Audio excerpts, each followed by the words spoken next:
ছুটি কাটাতে যায় বিনোদনের জন্য।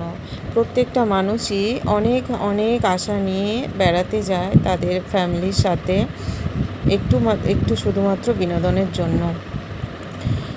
এই ব্যস্ততম জীবন থেকে মানুষ চায় একটু বিনোদনের জন্য। তো দেখো বন্ধুরা, শেষ পর্যন্ত কি হয়।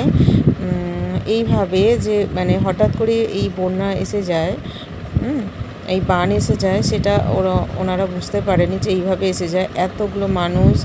এতগুলো মানুষ চেষ্টা করছে ওনাদেরকে বাঁচানোর জন্য। ওনারা কতটা অসহায়, সবাই চিৎকার করছে, আর্তনাদ করছে একটু বাঁচার জন্য। কিন্তু দেখো বন্ধুরা, শেষ পর্যন্ত কি হয়। আর জলের গতিবেগ ক্রমশ বাড়তেই থাকছে। আর এদিকেই ওপরে মানুষজনগুলো বাঁচানোর জন্য আপ্রাণ চেষ্টা